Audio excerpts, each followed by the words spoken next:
Bienvenue sur Ma Pause Mode. Plaisir de s'habiller et dressing durable. Bonjour, c'est Sonia. Pour ce premier épisode de la saison 2 du podcast Ma Pause Mode, j'ai choisi le titre « Aime ton corps parfaitement imparfait ». Au fil de cet audio, je partage avec toi quelques pistes de réflexion et des anecdotes autour du fait d'accepter mieux son corps.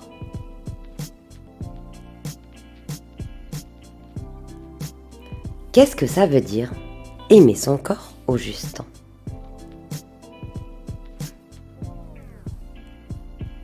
Selon moi, aimer ton corps commence tout d'abord par accepter qu'il soit imparfait.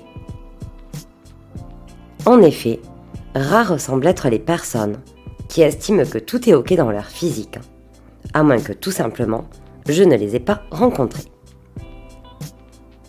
C'est ok d'avoir des complexes, et d'autant plus au sein d'une société tournée depuis bien trop d'années vers l'image et vers des idéaux trompeurs.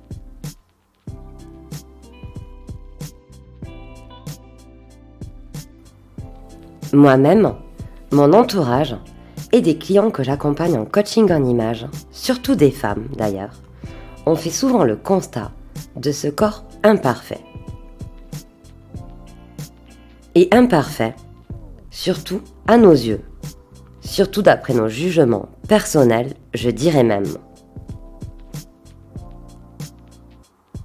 Toi aussi, tu te reconnais? Si oui, tu es sûrement parfois trop dur avec ton corps ou l'image que tu renvoies. Tu te juges peut-être trop ci ou trop ça, pas assez ci ou pas assez ça. Pourtant, et d'après mon expérience, il est possible de s'aimer suffisamment afin d'au moins se libérer de cette charge mentale.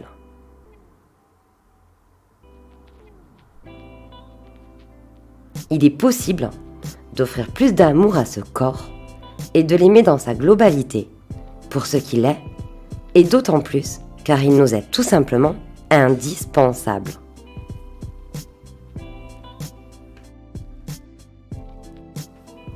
Clé numéro 1. Tous et toutes avec des atouts et des complexes.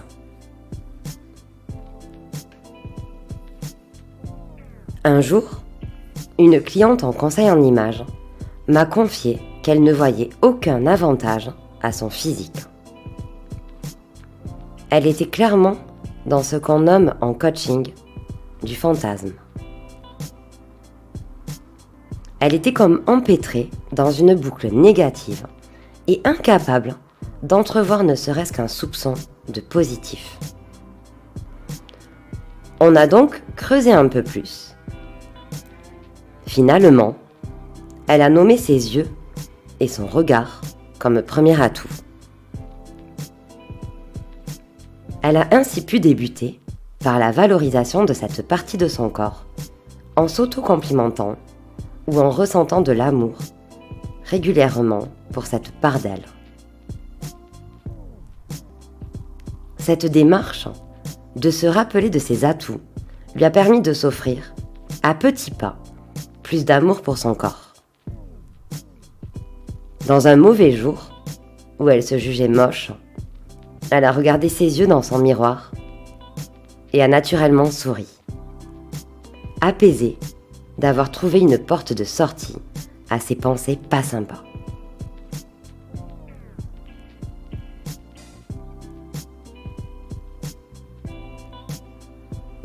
Pour mieux aimer ton corps, je te conseille donc d'éviter de porter trop d'attention aux défauts que tu perçois et de plutôt te recentrer sur tes atouts. Ça, c'est mon premier conseil pépite à retenir. Dans ces moments où tu as tendance à voir seulement et surtout ce qui ne va pas, à bloquer sur le négatif, tu oublies souvent le positif. Quand tu ressens que tu vis une sorte de chaos dans ta tête, à mal te juger. Respire. Pose-toi et reconnecte-toi à ce qui est beau chez toi.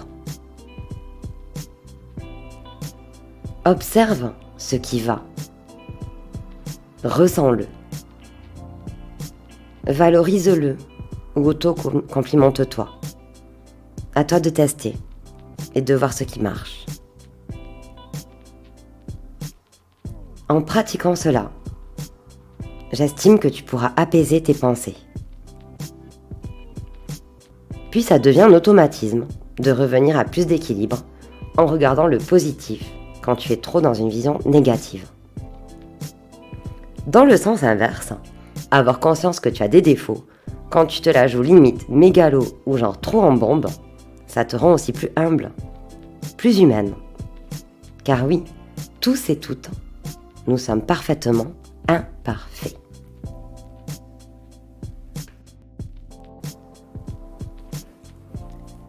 Poursuivons justement avec cette notion d'équilibre dans la clé numéro 2 qui aborde la loi de la polarité.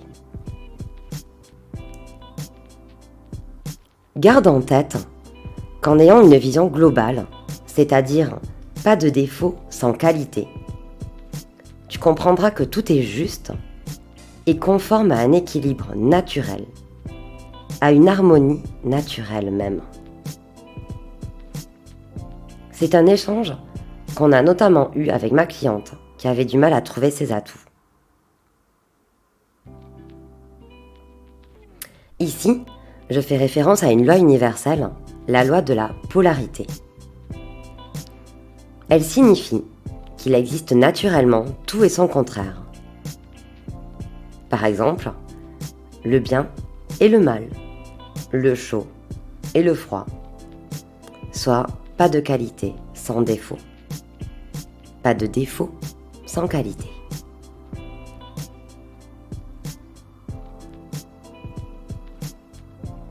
En considérant cette loi, tu te sentiras, j'espère, plus à l'aise avec l'image que tu te fais de ton corps ou que tu crois qu'il renvoie.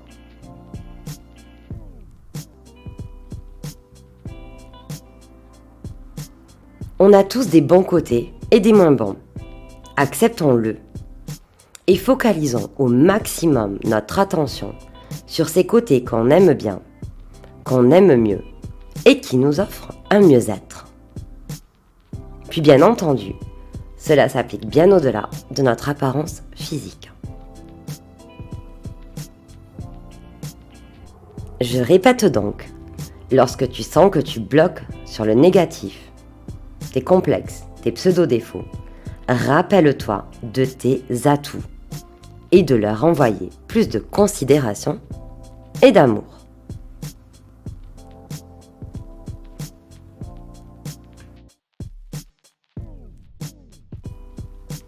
Afin de mieux voir ce qui est beau chez toi et mérite d'y accorder sûrement plus d'importance, je te propose cet exercice de questionnement.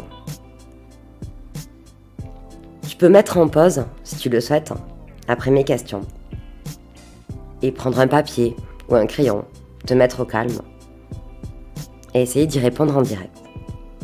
Sinon, tu pourras, quand tu le souhaiteras, revenir sur cet épisode.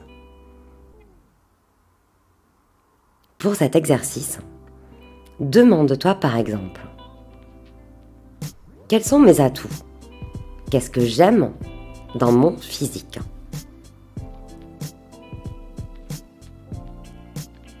Si ce n'est pas évident pour toi d'y répondre, voici une variante. Qu'est-ce qui ne me dérange pas dans mon physique? Qu'est-ce que je ne juge pas en négatif?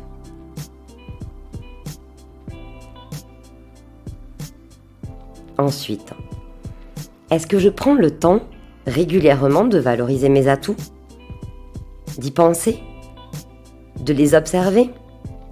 De leur envoyer de l'amour?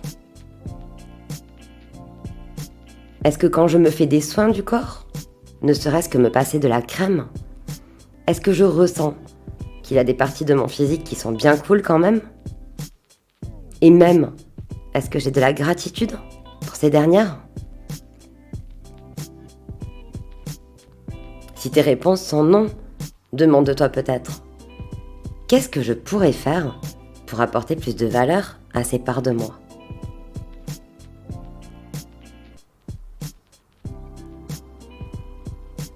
Je te conseille de te valoriser régulièrement, d'installer cela dans ta routine, ne serait-ce qu'une minute par jour, lors de ces moments où tu prends soin de ton corps ou de ton hygiène, que ce soit sous la douche ou en te passant de la crème par exemple. Quand tu te sentiras mal dans ton corps, tu pourras plus facilement te reconnecter à ces parts positives et retrouver un équilibre plus global d'amour de toi.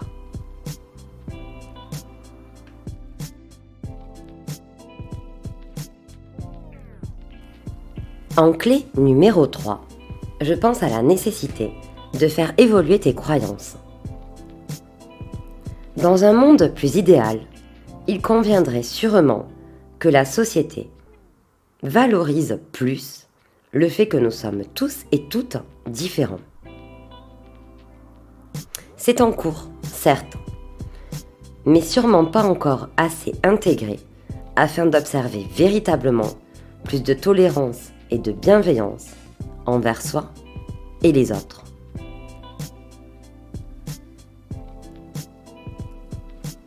Tous et toutes avec des atouts et des supposés défauts. Voilà tout. J'ajouterai même ici que les défauts perçus par certains peuvent être considérés comme des qualités par d'autres. Que ce soit à titre individuel ou culturel, on dénombre bien des différences de perception.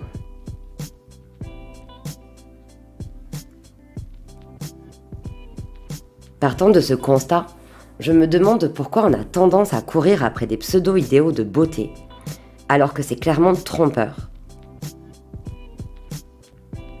J'estime que ça se rapproche plus du conditionnement que d'une vérité. Alors arrête de croire qu'il faut que tu sois plus ceci ou moins cela, que si tu as les cheveux raides, ils seraient mieux bouclés, ou vice-versa, que tu as de gros genoux, alors que la fille aux genoux dont on voit clairement les os, elle ne les aime pas non plus, etc., etc. Et si tu t'amusais à voir des avantages à tes pseudo-défauts et des inconvénients à tes pseudo-qualités? Il est possible que cela fasse évoluer tes croyances et à nouveau que tu deviennes plus douce envers ton image.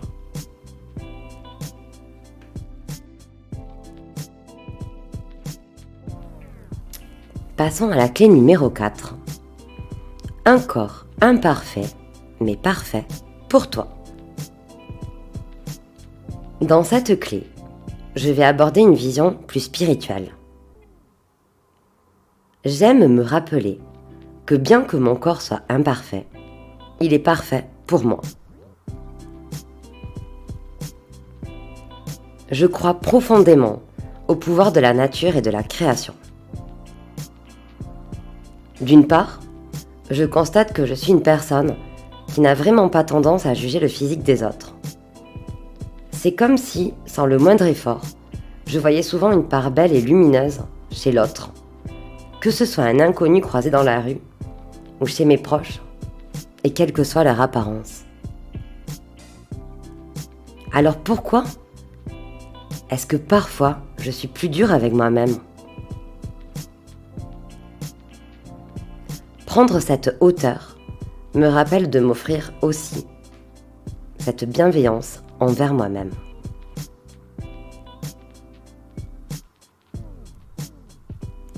D'autre part, je me rappelle tout ce que mon corps fait pour moi, en automate, comme respirer, digérer, faire son job pendant que je dors, etc.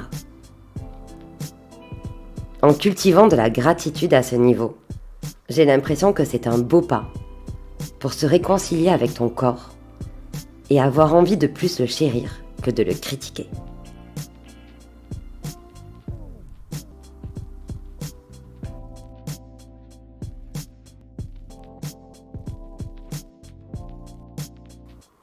Finalement, pour résumer ce podcast, Mon conseil pour mieux t'accepter serait donc celui-ci. Relativise. Prends de la hauteur sur tes perceptions. Recherche des bénéfices, même s'ils sont peut-être insolites. Et surtout, éloigne-toi des dictats et des idéaux trompeurs véhiculés depuis trop longtemps par des médias et publicitaires. Selon moi, ce sont de précieuses clés vers plus d'amour de son corps, de son physique et de son image. Puis c'est ok de ne pas tout pouvoir aimer, car il est aussi question d'équilibre et d'harmonie entre des opposés.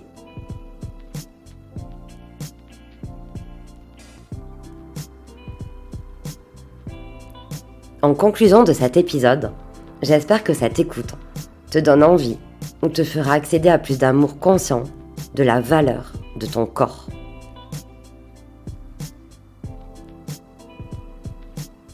N'hésite pas à liker ou à partager cet épisode s'il t'a plu pour me soutenir ou si tu penses qu'il peut aussi plaire à tes proches.